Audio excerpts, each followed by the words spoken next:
Орой мэнд хүргэе үзэгчдээ MBC NEWS Мэдээллийн хөтөлбөрийн даваагарын дугаар эхэлж байна. Мэдээллийн товчхонд анхаарлаа хандуулна. Өнөөдөр олон улсын ахмадын баярын өдөр тохиож байна. Өнөөдрөөс Улс аймаг гамшигаас хамгаалах өндөржүүлсэн бэлэн байдлын зэрэгт шилжлээ. Өглөө сумын нутгийн зөвлөлд намрын найр арга хэмжээг зохион байгууллаа. Улаан сумын ерөнхий удирдлагын 6 дугаар сургууль жишг сургуулиар шалгарлаа. Хөлсний ногоог хадгалах боловсруулах чадамжийг дээшлүүлэх сургалт явагдаж байна. Эдгээр болон бусад мэдээллийн дэлгэрэнгүй анхаарлаа хандуулна. Мэдээ эхэлж байна. Өнөөдөр олон улсын ахмадын баярын өдөр тохиож байна. Анх 1992 онд нэгдсэн үндэсний байгууллагаас жил бүрийн 10 дугаар сарын 1-ний өдрийг олон улсын ахмадын баярын өдөр болгон тэмдэглэхийг дэлхийд даяар зарласан байдаг. Ахмадын баярын өдөрт зориулж Улаан сумын ахмадууд маршал Юмжаагийн цэдэн балын хөшөөнд цэцэг өргөж хүндэтгэл үзүүллээ. Өнөөдөр олон улсын ахмадын баярын өдөр тохиож байна. Анх 1992 онд нэгдсэн үндэсний байгууллагаас жил бүрийн 10 дугаар сарын 1-ний өдрийг олон улсын ахмадын баяр болгон тэмдэглэхийг дэлхийд даяар зарласан байдаг. Өнөө жил ахмадын баярыг албан ёсоор 26 дахь жилдээ тэмдэглэж байна. Энэ өдөр залуучууд аав ээж азаа буурлуудынхаа замнал түүхээр бахархаж сургаал үгийг сонсох учиртай сайхан өдөр юм а. Дэлхийн нийт 21-р зууныг насжилтын зуун хэмээн нэрлэж нэгдсэн үндэсний байгууллагаас насжилтын асуудлаар олон улсын төлөвлөгөө батлан гаргаж гишүүн орнуудтай өөрийн онцлог байдлыг тусгасан бодлогын баримт бичгийг боловсруулан гаргаж мөрдөж ажиллахыг зөвлөсөн байдаг. Манай улсад ахмадуудын тоо жил ирэх тусам өсч дундаж наслалт нэмэгдэж тухайлбал 2010 онд дундаж наслалт 68.1 байсан бол 2014 онд 69.57 болсон байна. Үүнээс эрэхтэй 65.91, эмэгтэй 75.49 болж өссөн байна. Хүний амьдралын хугацаа уртасч хүн амын дотор ахмад насны тоо олшилсоор тэдэнд үзүүлэх нийгмийн эрүүл мэнд болон эрүүл мэндийн тусламжийн үйлчилгээ манай орны тулгамдсан асуудал болоод байна. Энэ жил Улс аймгийн ахмадын хорооноос ахмадын баярыг өгтөн олон гүнэлтэд тэмцээн нийтийг хамарсан арга хэмжээг зохион байгууллаа.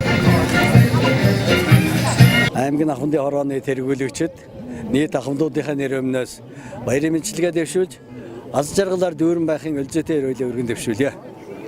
За энэ онд олон улсын ахмадын өдрийг тэмдэглэх асуудал шинэ хуулийн шинэ уур амьсгалаар явж яана гэж болно.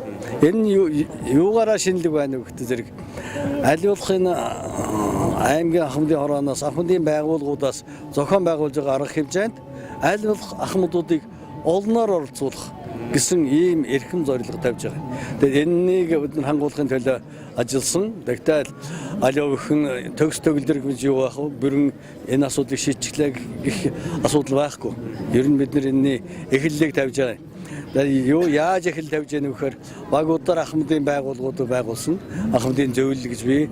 Ахмадын зөвлөлийн удирдлагуудыг тэнд томилж ажиллуулж байгаа. Тэгэхээр аливаа зохион байгуулж арга хэмжээнд ахмадын зөвлөлийн дарга нартай бид нэр мэдээлэл өгөөд тэгээд багаагаас тэр тухайн арга хэмжээнд оролцох хүмүүсийг сонгож авдагаараа л илүү их онцлог болж байна л да.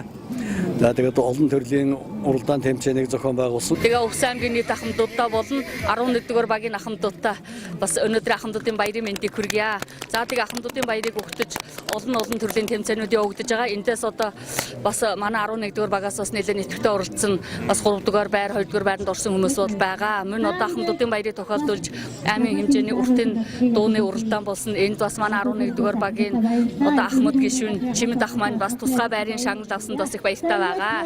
За ингээд нийт ахмадуудаа сайхан баярлаараа бас одоо эндээсээ гараад одоо цэнгэндээ бүгдээрээ идэвхтэй оролцоораа гэж уриалж байна. Нийт ахмадуудаа ахмадын баярын мэндийг дэвшүүлье.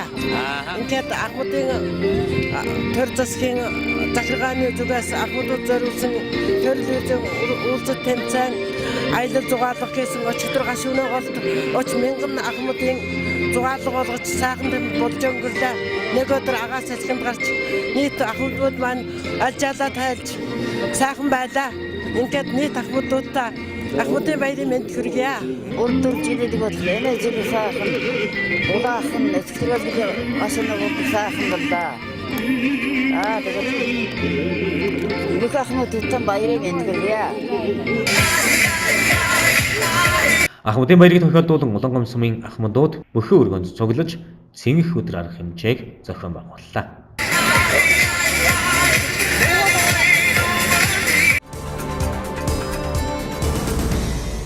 Дараагийн мэдээ манай аймагт Гамшигаас хамгаалах ижбүрийн сургууль зохион байгуулагдах гэж байгаатай холбогдуулан аймгийн засаг дарга Батсайхан захирамж гаргаснаар өнөөдрөөс эхлэн Өвс аймаг гамшигаас хамгаалах өндөржүүлсэн бэлэн байдлын зэрэгт шилжлээ.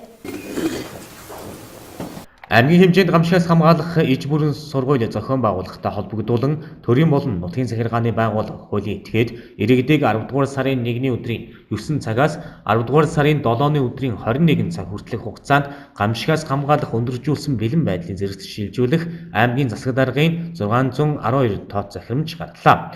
Ижбүрийн сургуулийн үед олон нийтийг хамарсан тэмцээн уралдаан, соёл урлагийн арга хэмжээ зохион байгуулахгүй байх, сургалт семинарын ажлаар явахгүй байх, архи согтууруулах ундааны худалдаа үйлчилгээг зогсоох, хүндэтгэн үзэх шалтгаангүй нэгдсэн цугларалт, сургалт дадлгаас хоцорсон, тасалсан томилгоод бүрэлдэхүүнд болон албан хаагчдад хуулийн дагуу хариуцлага тооцож ажиллахыг анхааруулж байна. Уур амьсгалд нь орчих магадгүй. 18 оны 10 сарын 1-ний өдрийн 9 цагаас 10 сарын 7-ны өдрийн 21 цаг хүртэл Өвс аймгийн засаг даргын захирамж гарлаа. Энэ захирамж бол гамшигаас хамгаалах өндөржүүлсэн бэлэн байдлын зэрэгт шилжүүлэх тухай ийм захирамж гарсан. За Монгол улсын шадар сайд онцгой байдлын ерөнхий газрын дарга генерал Бадрлын тушаалаар Өвс аймагт гамшигаас хамгаалах ижбүрийн сургалтыг зохион байгуулж байгаа. Энэ сургалтыг удирдахаар онцгой байдлын ерөнхий газрын дэд дарга бригадийн генерал ариун буян генерал ирсэн байж байгаа. За өнөөдрөөс эхлээд 9 цагаас эхлээд Өвс аймгийн нийт нутгаар бол өндөржүүлсэн бэлэн байдал зарласан. За энэ өндөржүүлсэн бэлэн байдлын сургууль бол одоо үндсэндээ 7 хоногийн хугацаатай үргэлжлэх юм байна. За энэ үеэр манай ард иргэдийг хэд хэдэн сургуультгийн нүүлгэн шилжүүлэх сургалт, за гал ус, газар хөдлөл, гал төмөр, аюул ослын үед Өвс аймгийн ард иргэд яаж бэлэн байдалд орохыг сургалт хийж байгаа. Бүх сургуульд бол зохион байгуулалттай онцгой байдлын дохио дуурсан үед тухайн багийн иргэдийг нүүлгэн шилжүүлж, дөрвөн байрлалд шилжүүлж цагийн нөхцөл байдал гамшигын нөхцөл байдалд яаж ажиллах талаар ийм сургуулийг хийж байгаа. Тийм учраас манай иргэд бол энэ онцгой байдлын дохиог сайн анзаарах хэрэгтэй. Тэгээд чиглэсэн үүргийн дагуу бүгдээрээ иргэд бол сургуультанд оролцох хэрэгтэй. Аймгийн хэмжээний бүх төрлийн албан байгууллага бол өндөржүүлсэн бэлэн байдалд орсон байж байгаа. Бүгдээрээ тухайн онцгой нөхцөл байдалд ажиллах үүрэг, бүлэг зохион байгуулалтанд орсон бэлтгэл ажил хангаад эхэлж байгаа. Тийм учраас манай энэ арга хэмжээнд манай Улаанган хотын нийт иргэд хөдөлмөрчд за дээр нь тариалан сумыг бас нүүлгэн шилжүүлнэ. Энэ ажилд маш идэвхтэй оролцох хэрэгтэй байна. Анхааралтай оролцох хэрэгтэй байна. Энэ сургалтын үеэр янз бүрийн онцгой нөхцөл байдал зориулсан сургууль хийхэд бас идэвхтэй оролцохыг хүсэж байна. Амраа дарга, Дашнам дарга хоёр бол 4 жил нэг удаа зохион байгуулагддаг гамшигаас хамгаалах бүрэн бэлэн байдлын үзлэг гамшигаас хамгаалах ижбүрийн сургалтанд иргэдэг ач холбогдол өгч оролцохыг анхааруулж байна. Гамшигаас хамгаалах бэлэн байдлын үзлэгийг 8 суманд амжилттай зохион байгуулжээ. Дарга Баттуулга дарга. За энэ сургуулийн бэлэн байдлын үзлэг маань Өвс аймгийн 8 суманд үйл ажиллагаа явуулж байгаа.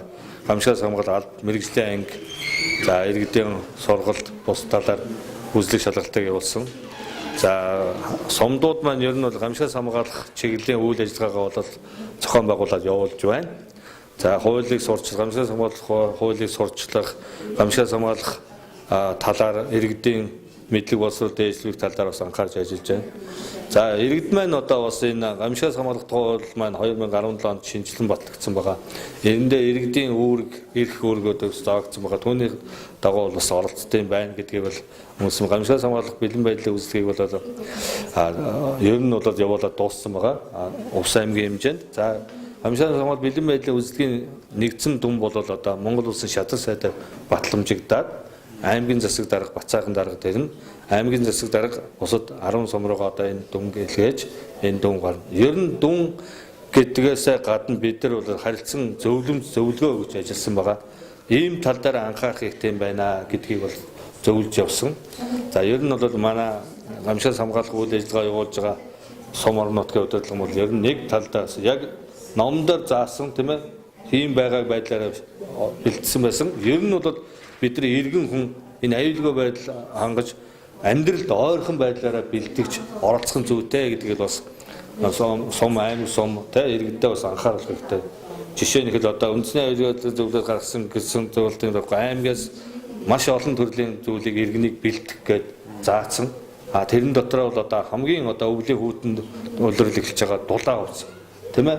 Тэр нь маш дутагдaltaй. Одоо нэг ноосон цамц ойцсон ч юм уу сайхан өстэйдэл эсгийг бодол сайхан одоо хоол хүнсний хооронд консервны хооронд сайхан борц хийж 500 г борц хийх юм бол энэ маань амьдрал их ойрхон тийм болно гэдгийг бол иргэд удирдал нутгийн удирдлага одоо бусад төрийн албаагч манд анхаарч ажиллах хэрэгтэй. Бэлэн байдлын үзлэгийн хувьд бол Увс аймгийн хэмжээнд бол бас хангалттай сайн байлгагдсан гэж би өөрийнхөө хувьд үнэлж байна. За гамшигаас хамгаалах ижүүрийн сургуулийн бэлтгэл ажлыг бол одоо аймгийн албад мэрэгжлийн анги, за орон нутгийн удирдлага, аймгийн засаг дарга одоо бас их дэмжиж ажиллаж байна. Хөрөнгө мөнгө ч гэсэн бас хангалттай тусгасан байна. 60 сая төгрөг төсөв суулгасан, нэмж бас 15 сая төгрөг төсөвж байна. Маш их хэмжээний ийм зардал гаргаж байгаа ч гэсэн энэ дээр бол гол нь энэ сургуулийн зорилго бол иргэдийн аюулгүй байдлыг энэ гамшиг гэж ямар ойлголт байдгийг энийг ойлгуулах гэж энэ нутгийн удирдлагын энэ иргэд маань тийм ээ энэ засаг заргааны нэгжийн дарга нар маань гамшиг болсон тохиолдолд энэ ард иргэдийн аюулгүй байдлыг яаж хангах юм бэ? Яаж удирдан зохион байгуулах юм бэ? Яаж аюулгүй байдлыг хангах талаар дадлаг сургууль хийж мэдлэг олгох гэж байгаа ийм сургууль байгамаа ижүүрийн сургууль байна. Онцгой байдлын ерөнхий газрын тэргүүн дэд дарга бригадийн генерал Ариун Буян, аймгийн засаг дарга онцгой комиссийн дарга Батсайхан нараар ахлуулсан аймгийн онцгой комисс өглөө 9 цагаас хуралдаж гамшигаас хамгаалах иж бүрэн сургууль явагдах бэлэн байдлын бэлтгэл ажилтаа танилцж хэлтээс агентлагийн дарга нарт бэлэн байдлыг сайтар хангаж ажиллахыг үүрэг болголоо. Мөн түүнчлэн гамшигаас хамгаалах иж бүрэн сургуультанд иргэдийг итвэхтэй хамгахдахыг санууллаа.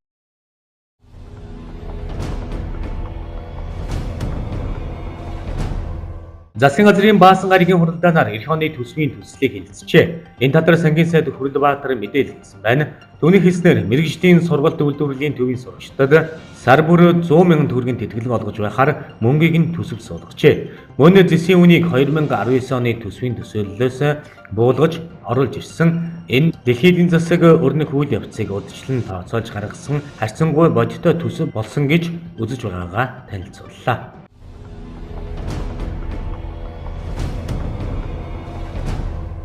Засгийн газрын сэтгүүл сарын 5-ны өдрийн хуралдаанаар ерөнхий боловсролын сургууль цэцэрлэгийн сургалтын орчинд ухаалаг гар утас ашиглахыг хязгаарлах шийдвэр гаргасан. Энэ хүү шийдвэрийг өнөөдрөөс хэрэгжүүлж эхлэх юм. Харин хөгжлийн бэрхшээлтэй хүүхдэд нээлттэй учир нь сургалттай холбоотой тусгай шаардлага гардаг байна. Багш нарын утас нээлттэй тул яаралтай үед эцэг эхчүүд багш нартай нь сургалтын үеэр холбогдож болон хичээл цэцэрлэг тарах үед ухаалаг утас түүнтэй адилдах төхөөрөмж нээлттэй болох юм. Цахим халдлага донтолтыг хязгаарлаж сурлагын түвшинд эргэн нөлөө үзүүлдэг нь Лондонгийн их сургуулийн судалгаагаар тогтоогдсон байдаг гэж засгийн газрын хэвлэл мэдээллийн дундаас мэдээллээ.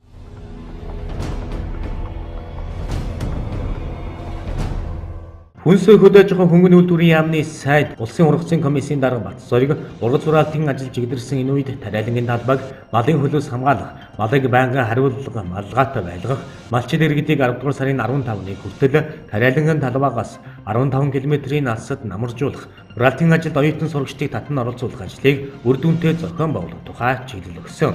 Энэ дагуу Дархан аймгийн хэмжээнд хөдөөж байгаа их сургуулийн 96, Шинжлэх ухааны технологийн их сургуулийн 182, мэрэгчлийн сургалтын үйлдвэрийн төвийн 300, Уул уурхаан политехник коллежийн 430, Дархан өргөө политехник коллежийн 149 оюутан ургац хураалтад оролцож байна. Ургац хураалтад оролцох хүсэлтэй оюутны доо цаашдаа өсөх хандлагатай байна.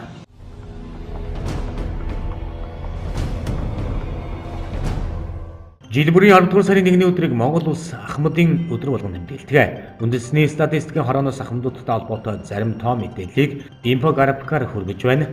Манай улсын нийт хүн амын 6.5% буюу 209 мянган ахмадууд байгаа юм а. Тэдний 41% нь эрэгтэй, 59% нь эмэгтэй, нийт ахмадуудын 67% нь хот болон аймгийн төвд амьдардаг бол үлдсэн 33% нь сумын төв болон хөдөө амьдардаг байна.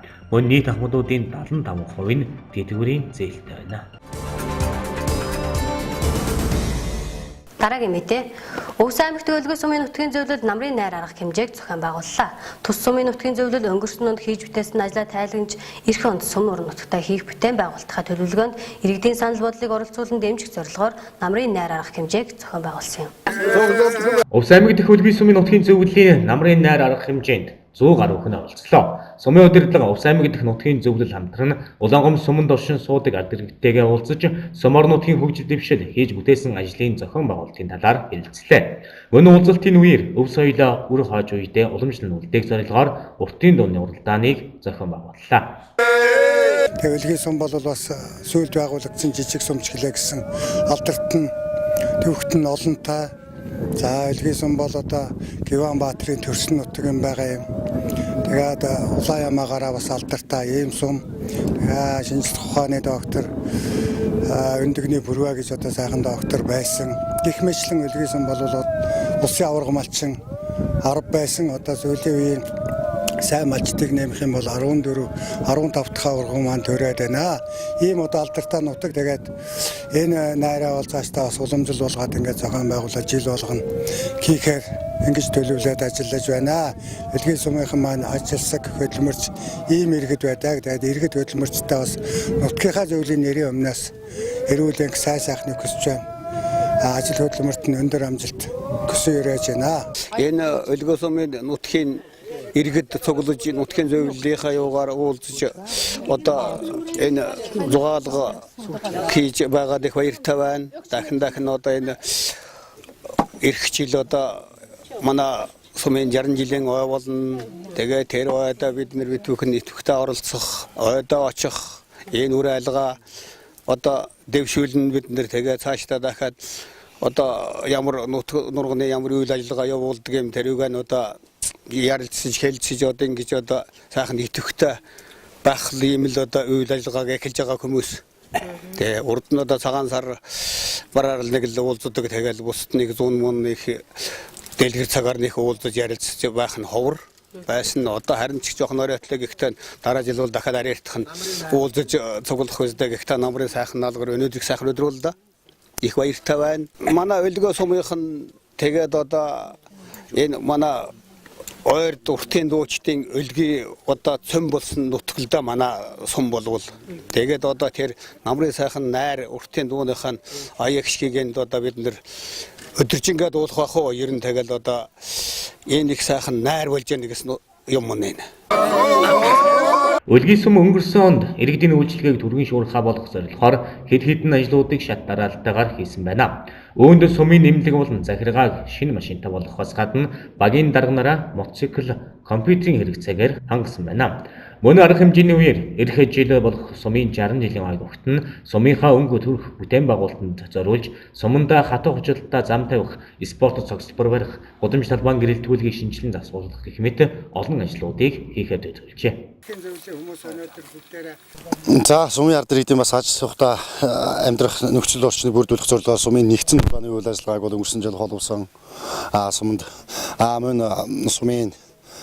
сумын ард иргэдэд төрийн үйлчлэгийг түргэн шуурхаа хөргөх зорилгоор засаг даргын тамган газрын машин, эрүүл мэндийн төвийн машин, мөн багийн дарга нарын унаа, мөн мал үржил тасгийн мотоцикл, мөн багийн дарга нарын компьютер гэх мэт үйл ажиллагаанууд бол шийдэгдэж сумын ард иргэдэд бол төрийн ажил үйлчилгээ бол түргэн шуурхаа хүрч байгаа.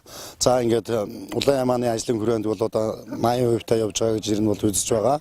Одоо 10 сарын наруудаар бол кино маглагааныхаа намрын комисс буюу сүүлийн шатны комиссыг бол авч ажиллана. Тэгээд дараагийн шатанд буюу 11 сард бас сайд нарын зөвлөлийн хуралдаар орсныхаа дараагаар улаан ямааны үйлдвэрийн асуудал бол нэлээд өндөр түвшинд бол яригдаад эцсийн шатны ажлууд бол хийгдээд ингээд явж байна.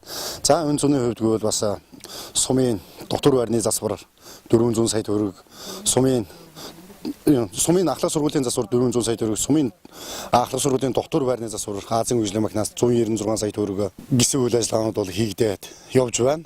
Эх жилийн төсөвд бол сумын спорт зал, спорт цогцлборын үйл ажиллагаа бол усын төсөв суулгахаар бид ярьж байна.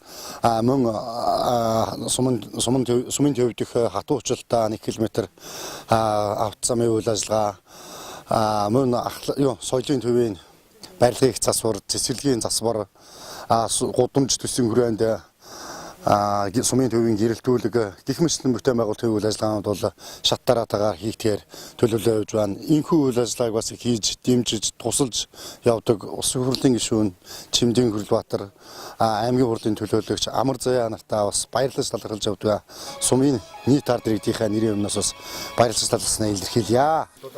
Үлгий сумын нутгийн зөвлөл намрын найр арга хэмжээг жил бүрөө зохион байгуулж, нутаг оронд хийгдэж байгаа ажлаа хэлэлцэж, иргэдийн санаа бодлыг дэмжин ажиллах зорилготой тус арга хэмжээг уламжлал болгон хийхээр боллоо. Цэцэрлэгийн засварын Дараагийн мэдээ. Улсын хэмжээнд хүүхэд хамгааллын чиглэлээр үйл ажиллагаа явуулдаг 30 жижиг сургуулийн нэгээр Улаангом сумын ерөнхий боловсролын 4-р сургууль шалгарлаа. Тус сургууль өнгөрсөн 5 сараас эхлэн хүүхдийн хөгжил хамгааллын жижиг сургуулиар сонгогдож, хүүхэд, багш, эцэг гэсэн 3 бүлгийн оролцоотой үйл ажиллагаагаа хэрэгжүүлсэн байдаг. Жижиг сургуулийнхаа зорилтыг үндэслэн хүүхдийн чадамжийг дээшлүүлэх, эерэг хандлага арга зүйг нэвтрүүлэх сургалтыг сургууль дээрээ зохион байгууллаа. Монгол Улсын засгийн газрын 2017 оны 270 дугаар тушаалаар батлагдсан хүүхдийн хөгжил хамгааллын үндэсний хөтөлбөрийн 2018-аас 2019 онд хэрэгжүүлэх үйл ажиллагааны төлөвлөгөөний 4-р зорилтын хүрээнд боловсрол соёл шинжилгээ ухааны спортын яам мэргэжлийн хяналтын ерөнхий газарт хамтран ерөнхий боловсролын сургуулиудад хүүхдэд ээлтэй аюулгүй орчин бүрдүүлэх, түүнд учрах эрсдэл хор нөлөөллөөс урьдчилан сэргийлэх хүүхдийн хөгжил хамгааллын жишг сургууль байгуулах ажлыг эхэлсэн байдаг. Хүүхд хамгааллын жишг сургуулийн уснаар бид бүхэнд одоо ямар давуу тал үүсэж байгаа, бид бүхэн ямар одоо орчин нөхцөлийг бүрдүүлж яаж ажиллах ёстой вэ гэдэг нь бол бидний тэргуун дугаарт бодох, цэгнэх юм ажлын нэг болж байна. Юу гэхээр ер нь хүүхд хамгааллын жишг сургууль болсноор бид бүхэн бол тэргуун дугаарт хүүхдийн өөрөө удирдах байгууллагыг бол тоог нэмэгдүүлэх шаардлагатай юм байна гэж үзэж байна. Энэ хүүхдийн удирдах байгууллагын тоо одоо нэмэгдснээр хүүхдийн оролцоо бол нэмэгдэнэ. Хүүхдийн оролцоо нэмэгдснээр хүүхэд одоо хөгжих хамгийн гол одоо нөхцөл бол энд бүрэлдэж байна. Минь оролцоог одоо дэмжиж одоо ажиллаж байгаа одоо хүүхдийн одоо хөгжүүлэхээр ажиллаж байгаа оролцооны байгууллагын багш ажилчдыг бас дэмжих тийм одоо нэг орчин нөхцөлийг бас бүрдүүлэх, хүүхдэд одоо сургалт орчин явуулах, хөгжих орчин нөхцөлийг бүрдүүлэх чиглэлээр төлхөө одоо анхаарч ажиллах нь зүйтэй байна гэсэн ийм одоо ойлголтыг тэргуун дугаарт бид бүхэн авч байна. За минь одоо энэ хүүхэд хамгааллын орчин одоо хөгжлийн жишг сургуулийн гол одоо зүйл бол зөвхөн нэг талаас сургууль биш, багш биш, ер нь багш сургууль гэсэн 3 одоо эцэг гэсэн 3 удаа талд одоо байдлыг одоо ханган ажиллах нь хамгийн одоо чухал зүйлийн нэг болоод байна. Ийм учраас хүүхэдүүд эцэг хөл хүүхэдтэй маш одоо үлгэр дуурайл-тай ямар ч одоо үлгэр дуурайл-гүй үйл явдлыг гаргахгүй байх. Хүүхэд багш нар ч гэсэн бас үлгэр дуурайл-тай байх. Энийг асуудал болж байна. Энэ хин одоо эцгийн болон багш нар ямар одоо орчин нөхцөлийг бүрдүүлж ямар харилцаа хандлага гаргаж ажиллаж байна вэ? Хүүхэд минь түүнийг дүүрээж одоо хөгжиж байгаа учраас бид тэрүүн дугаарт одоо зөв төлөвшөлтэй, зөв хандлагатай, ажилтнтай, багш нартай, зөв хандлагатай, эцэгтэй байх нь бол бас тэрүүн дугаарт одоо хандлагаа өөрчлөх нэг асуудал бас болж байна. Ингээд одоо манай сургуулийн одоо үйл ажиллагааг одоо бодлогын чиглэл болгож бид одоо хүүхдүүд үзүүлэх байгууллагынхаа тоог нэмэгдүүлэх, тэнд ажиллаж байгаа багш нарын одоо оролцоог нэмэгдүүлэх, минь одоо багш нарын бас одоо цалин одоо илүү цагаар ажиллаж байгаа учраас тэрний одоо орчин нөхцөлийг бас бүрдүүлж ажиллах, хүүхдээ одоо цурч хүмүүжлэх, бас клубуудыг олноор нэмэгдүүлэх, клуб ажиллах, одоо өрөө тасалгаагаар одоо нэмж ажиллах. Ийм гих жишээ нь одоо орчны асуудлаас эхлээд багш бэлтгэх асуудлаас эхлээд тэрүүн дугаарт бид бүхэн ажиллаж эхлэхээр одоо зүйтэй байна гэж ойлгоод ингээд ажлынхаа нэг чиглэл болгоно одоо ажиллаж байна. Хүүхдийн хөгжил хамгааллын хүрээнд аймгийн гэр бүл хүүхэд залуучуудын хөгжлийн газраас 2018 оны 9-р сарын 29-ны өдөр хүүхэд хүмүүжлийн эерэг арга хандлагын талаар багш, эцэг эх сургууль хүмүүжүүлэгч, асран хамгаалагч нарт мэдээлэл өгч чадваржуулах сургалтыг ерөнхий боловсролын 6-р сургууль дээр зохион байгууллаа. Тус сургуулийг сонгохдоо хүүхэд хүмүүжлийн эерэг хандлага, арга зүйг нэвтрүүлж буй байдал, багш ажилчдыг мэргэшүүлж хүүхдийн санаачлагыг дэмжих, сургуулийн орчны эрүүл ахуй, хүүхэд хамгааллын үйлчлэг гэх мэт олон шалгуур үзүүлэлтийг харгалзан сонгож сургалтыг явууллаа. Хүүхд хамгааллын өнөөгийн асуудлыг бодоод үзэх юм бол 10 хүүхэд тутмын 6 нь өнөөдөр сургууль дээр хин нэгэн дарамтлуулсан, ямар нэгэн байдлаар ичгэвтер байдалд орсон, бусдын өмнө эвгүй байдалд орсон гэх мэтчлээ олон эвгүүд тоо баримтууд байсаар л байгаа. За хүүхдийн тусламжийн утас 108 утасны гэхэд 2018 оны эхний үеэрлийн байдлаар гэхэд 249 хүүхдийн эрхийн зөрчил бүртгэгдсэн байгаа. За эндээс бол биеийн хотын хүчирхийлэл маш их хувийг эзэлсэн бөгөөд 60 тохиолдол илэрсэн байгаа. Цаашлаад багш нар хүүхдийг алгуурлан гадуурхагдсан тохиолдол 44 илэрсэн. Цаашлаад бүр үеийнгийн дарамт 40 илэрсэн гэдэг нь сургууль дээр хүүхэд маань хамгаалагдаж чадчихна уу гэдэг асуудлыг хүндэх шаардлагатай болж эхэлсэн. Тэгээ үүнтэй холбогдлон манай байгууллага гэр бүл хүүхд залуучуудын хөгжлийн газар цааш Монголын сурагчдын холбоо гэдэг олон байгууллага хамтарч ажиллаад энэ ажлыг шийдвэрлэх энэ асуудлыг шийдэхгүй бол болохгүй нэ гэдэг одоо шийдэлээр хүрээд энэ ажлыг эхлүүлээд явж байгаа гэж ойлгож байна. Хүүхдийн хөгжил төлөвшөл хамгаалал гэдэг зүйлийг хүүхдийн тарихтай холбож ярих хэрэгтэй. Тэгэхээр хүүхдийн сэтгэл санааг хамгаалах, хүүхдийн сэтгэл зүрхийг хамгаалах, хүсэл мөрөөдлийг хамгаалах гэдэг бол хамгийн ихэн тавигдах ёстой ажил. Тийм учраас өнөөдөр одоо юу гэдэг жишг сургуулийн хүрээнд материалыг баазаар та бүхэн тусалнаа тэдэн ширхэг ном өгөн тэдэн мянган ширхэгтэй одоо сургалтын хэрэглэгдэхүүн өгнө гэж материалыг бааз хийсэн илүүтэй багш нарын нэмсгэлж хичээлээ орё. Хүмүүжлийн эрг аргын хүрээнд энгийн халахыг хэрэгжүүлээ. Бид яагаад өнөөдөр зөвхөн мөнгөний нүдээр, зоосны нүдээр хөгжүүлэхийг харсаар байгаа юм бэ? Тэ? Материалыг бааз гэхээс илүүтэй бид өөртөө байгаа нөөц боломжоо ашиглах тэр тал руу явж байгаа ажил учраас өнөөдөр энэ ажил бол хүмүүсийн оролцоотойгоор маш гайхамшигтай эхлээд явж байгаа. Маш амжилттай хэрэгжүүлж байгаа сургуулиуд байгаа. Улаанбаатар хотын 87 дугаар сургуулиуд аль хэдийн сэтгэл зүйчтэй болчихсон. Аль хэдийн ажлуудаа эхэлчихсэн. Инээмсэглэдэг сургуулиуд аянаа зарлчихсан. Тэ багш нарын хүүхдүүдэд инээмсэглэхээр ямар гоё мэдрэмж төрдөг вэ гэдгийг мэдэрчихсэн. Ингээ одоо олон үе шат ингээ дамжаад яваад эхэлчихсэн байгаа гэсэн үг. Хүүхэд хөгжил хамгааллын хөтөлбөрийг хэрэгжүүлснээр багш, эцэг эх, сурагч гэсэн гурван талт уялдаа холбоог идэвхжүүлэх, хүүхдийн тулгамдж байгаа асуудал, хүүхдийн харилцаа хандлагад ямар хүчин зүйл нөлөөлж байна, цаашлаад эрх зүйн ямар акт хэрэгтэй байгаа вэ гэдэгт бодит ойлголтыг хүргэх зорилготой юм а. Дараагийн мэдээ улсын хурл засгийн газрын гишүүн байгаль орчин аялал жуулчлалын сайд Намсран Цэрэнбатын санаачлан хэрэгжүүлж байгаа шинэ нэрэнд хамтдаа хөгжиж төслийн хүрээнд үндэсний ногоо хадгалах, боловсруулах чадамжийг дээшлүүлэх сургалтыг зохион байгуулж байна. Улсын хурл засгийн газрын гишүүн байгаль орчин аялал жуулчлалын сайд Намсран Цэрэнбатын санаачлан хэрэгжүүлж байгаа шинэ нэрэнд хамтдаа хөгжиж төслийн хүрээнд 9-р сарын 24-ноос эхлэн үндэсний ногоо хадгалах, боловсруулах чадамжийг дээшлүүлэх сургалтыг Увс аймагт зохион байгуулж байна. Байгаль орчин аялал жуулчлалын сайд Цэрэнбат гишүүний дэмжлэгтэйгээр шинэ нэрийн төсөл хэрэгжиж байдаг. Энэ шинэ нэрийн төслийнхөө хүрээнд бид нар орон нутгийнхаа аймгийн орон сумдуудын иргэд болон аймгийн иргэдтэй хүнсний ногооны зөв хэрэглээ, мөн хүнсний ногоогоо нөөшөж хадгалж боловсруулж идэх юм чадамжийн сургалтыг ард нийтэд олгох зорилготой энэхүү сургалтыг хийж байгаа маа. Сая бид нар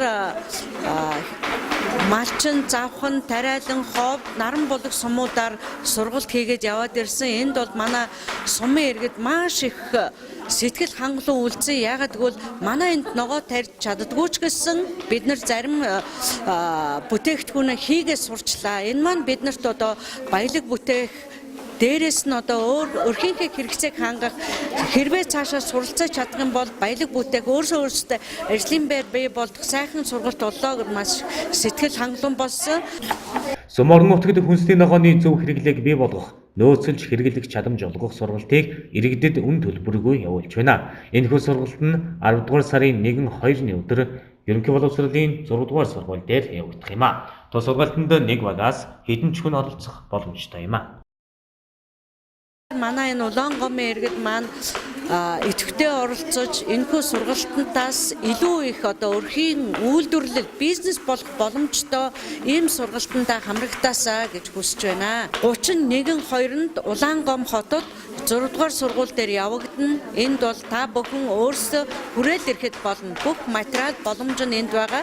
Та бүхэн идэвхтэй оролцох юм бол өрхийнхөө нөхцөл алаг салаад, личо, өргөс тэмх, компот юу хүссэн ногооныхоо чанамлаас ихсүүлээд олон зүйл суралцж байгаа учраас та бүхэн идэвхтэй оролцоод өрхийнхөө одоо амжиргааг одоо нөхцөлийг сайжруулаарай.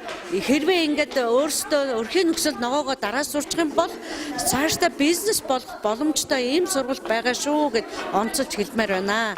Тэр битгэл манай ховд суманд ой нөхөрлийн хүн маань би одоо хатаасан энэ технологиг ашиглаа сургалтаасаа дараа жил би цай хийнэ, нутгийн брэнд цай хийнэ гэдэг гэх мэтлийн бизнес санаануудаа олоод одоо өрхийн амжиргаагаа дээшлүүлсэн өрхийн үйлдвэрлэл хийх ийм боломжтой сургалт байгаа учраас болж байгаа. Тэгэхээр энэхүү сургалтанд бол нэлээ өр өгөөжтэй сургалт учраас та бүхнийг урьж байна, идэвхтэй оролцоороо, урьж байна шүү, ирээрэй гэж хэлэх байна.